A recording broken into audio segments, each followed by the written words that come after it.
Il y a un enseignement du Budo qui n'est plus rendu aujourd'hui.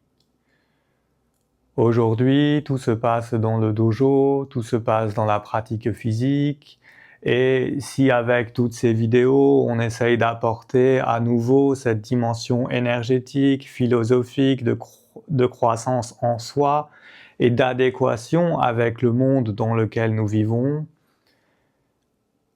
il y a un certain nombre de concepts qui ne sont plus présents, qui ne sont plus transcrits, parce que l'on a banni du Budo toute la dimension spirituelle, toute la dimension du rapport à la vie, du rapport à la mort, du rapport aux choses, du rapport à la société, de la place de l'humain dans la société, alors qu'au contraire, la société ayant évolué, elle a pris d'autres formes, d'autres contraintes. Il serait plus que jamais nécessaire de développer ces aspects parfois spirituels, parfois philosophiques du Budo. La première chose qui interpelle, c'est le rapport à la mort. Dans la société, aujourd'hui, la mort est quelque chose que l'on cache, quelque chose que l'on ne veut pas voir, ou qui est perçu comme une finalité. Certaines personnes disent « tu n'as qu'une vie, tu dois en profiter », et alors là on voit déjà qu'il y a un biais qui est pris et qui va toujours projeter la personne dans le futur, dans le manque de temps, le manque de possibilités, de tout ce qui doit être fait, et donc de voir de tout ce qui disparaît et qui ne peut plus être fait, d'entrer dans les regrets et dans une spirale négative. Alors que la mort, de tout temps dans le Budo, a été enseignée comme un passage. Quand vous vous formez en tant que guerrier, vous savez que vous allez partir sur un champ de bataille. Vous savez que la probabilité de traverser ce champ de bataille et d'être en vie est infime. Vous savez que l'horreur du carnage du champ de bataille ne vous laissera pas indemne, et que si vous arrivez à le traverser, c'est extraordinaire. Vous savez que certaines capacités ne se développent qu'au contact de la mort, et c'est ainsi que vous développez cette capacité à ralentir le temps, à percevoir des choses que vous n'auriez jamais perçues autrement que dans l'imminence de la fin. Mais ce n'est qu'une étape, parce qu'aucun être humain qui se consacre à la voie de guerrier, pas un fantassin qui est de toute manière obligé d'y aller parce que s'il n'y va pas, il se fait tuer, donc il peut faire quelques pas de plus pour se faire tuer.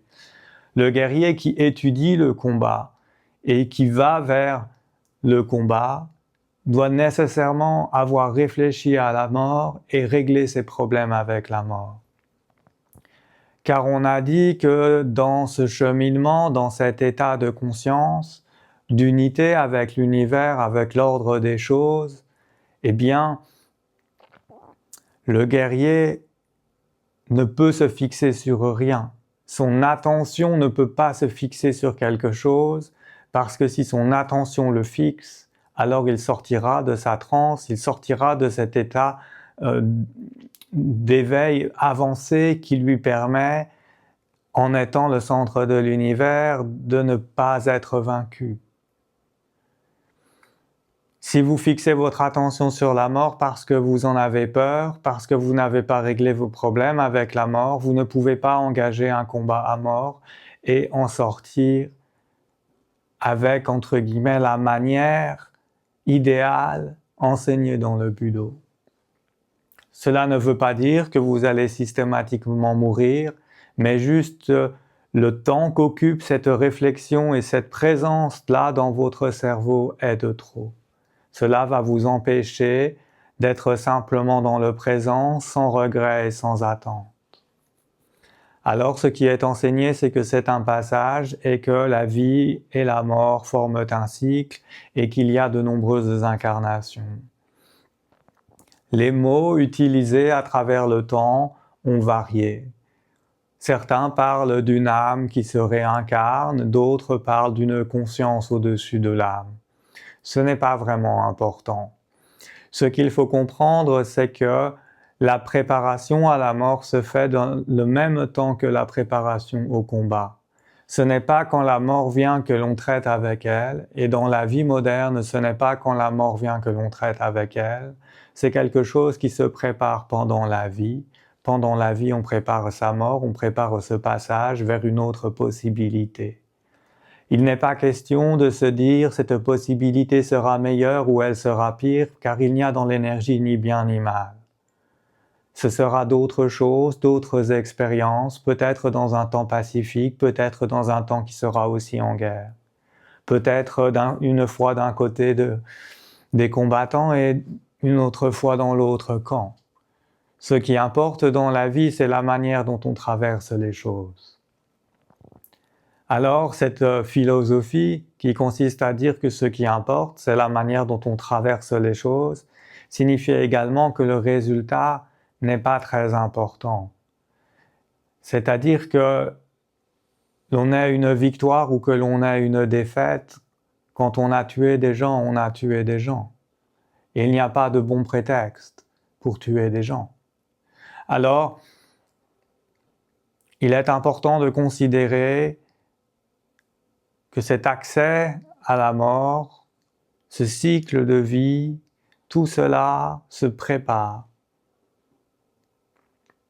C'est pourquoi vous avez le chemin vers le Satori. C'est pourquoi on essaye de vous rouvrir à la possibilité qu'il y a autre chose que vos 5 sens, qu'il y a cette conscience, que dans cette conscience, à un moment vous décidez de prendre un corps, et quand vous prenez ce corps, il y a un certain nombre de règles du jeu qui viennent, et vous commencez cette vie sans souvenir des autres, ou du moins ils sont accessibles, mais rapidement vous les mettez de côté.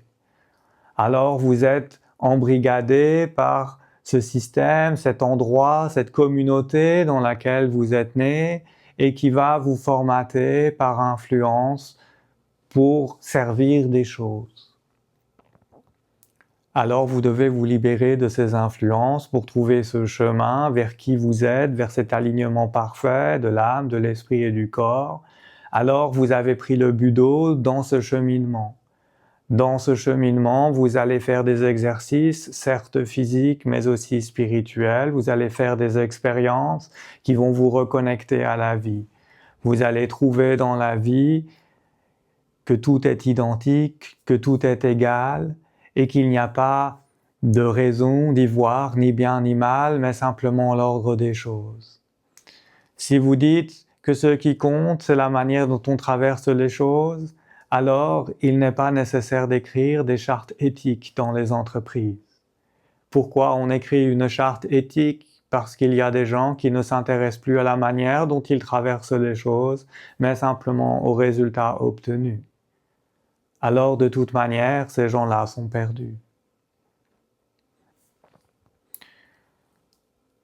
On pourrait dire d'autres choses sur ces chartes éthiques, sur la manière dont ils divertissent et dont ils sortent la responsabilité de la personne. Tu n'es plus capable de réfléchir par toi-même à ce qui est bon et à ce que tu dois faire. On te l'écrit et tu deviens dépendant d'un écrit qui te dicte ta conduite. Ce n'est pas l'esprit du Budo. Alors il y a cette grande question, qu'est-ce que la vie?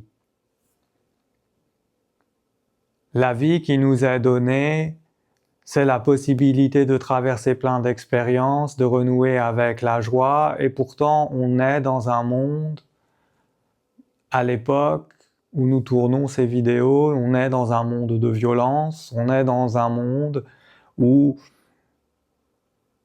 ce paradis sur terre n'est pas réalisé, c'est-à-dire la réalisation des hommes, de comprendre qu'ils sont tous un, tous pareils et qu'il n'y a aucune raison d'en enfoncer un dans la boue pour trouver l'air meilleur. Il s'agit simplement de se réaligner et de retrouver toute cette lumière, cette beauté qui est en nous et qui ne demande qu'à s'exprimer, mais qui est étouffée par un conditionnement, par des influences qui ont été posées dès la naissance. Alors bien sûr, on peut s'interroger d'un point de vue spirituel sur ce que cela signifie, quelles sont ces influences, d'où elles viennent, à quel moment est-ce que ça a merdé, mais cela n'a aucun intérêt. Ce qui est véritablement intéressant, c'est le moment où vous retrouvez votre propre vibration, où vous savez qui vous êtes et que vous renoncez aux influences pour exprimer pleinement qui vous êtes, là où vous êtes et faire ce que vous devez faire. Alors c'est difficile parce qu'il y a plein de techniques à maîtriser et c'est l'objet de toutes les vidéos précédentes. Il y a plein de choses qu'il faut étudier, qu'il faut expérimenter et qui vous permettent de comprendre et d'approcher ces états de conscience, de trouver ces réalisations. Mais si l'on prend les techniques de respiration, c'est devenu très difficile aujourd'hui parce que l'être humain ne bouge plus. L'être humain a été conçu pour se déplacer du matin au soir, faire une sieste par-ci, une sieste par-là, dormir la nuit. Aujourd'hui, l'être humain est sur un fauteuil. Alors il ne bouge plus. Alors tous les exercices de respiration qui viennent avec les mouvements du corps sont plus difficiles à réaliser. Alors on commence à faire d'autres choses et on commence à compter le temps des inspirations, des expirations. C'est quelque chose d'utile pour muscler, pour retrouver la musculature qu'on a perdue dans la capacité du souffle, mais ce n'est pas utile. Vous inspirez autant que nécessaire, vous bloquez autant que nécessaire, vous expirez aussi lentement ou rapidement que nécessaire, et vous bloquez la respiration aussi longtemps que nécessaire. Qu'est-ce que le nécessaire? C'est justement de se laisser porter par la vie, de ne pas penser à un objectif, de ne pas subir une obligation, mais de faire ce qui doit être fait maintenant. Et alors, ce souffle que vous avez devient léger.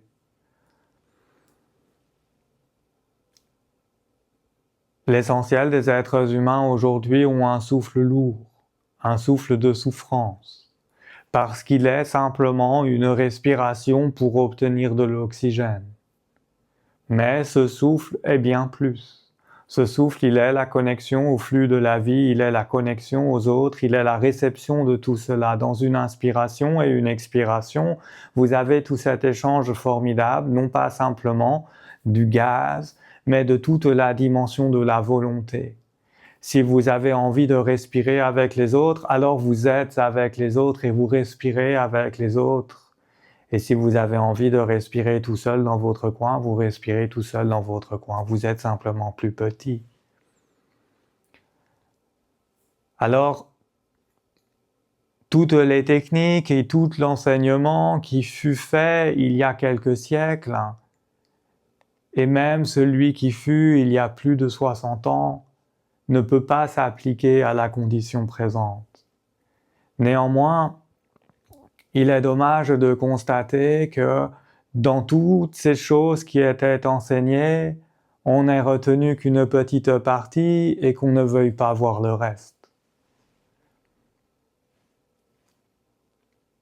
Maintenant, si vous avez survécu à un certain nombre de vidéos, que vous ne vous êtes pas dit « bon, c'est complètement timbré, je vais faire autre chose », même si vous n'avez pas trouvé les clés, c'est qu'il y a quelque chose en vous qui se met en mouvement.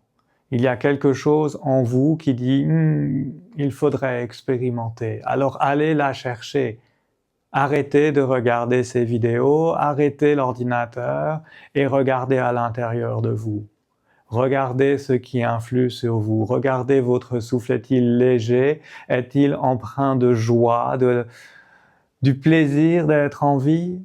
Ou est-ce qu'il porte à chaque inspiration un fardeau et que chaque fois c'est pénible?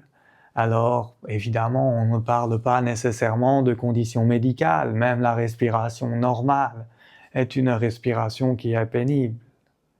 Alors regardez ce qu'il y a qui vous rend tout cela pénible et guérissez-le, transmutez-le. Regardez ce que c'est, tirez-en l'enseignement et dégagez-le, laissez-le partir, rendez-le au cours de la vie. Et alors la respiration devient légère. Et on voit que dans cette respiration, il y a tout. Encore un petit exercice qui vous prendra une décennie peut-être. Mais a-t-on encore le luxe d'une décennie? Je vous laisse y réfléchir.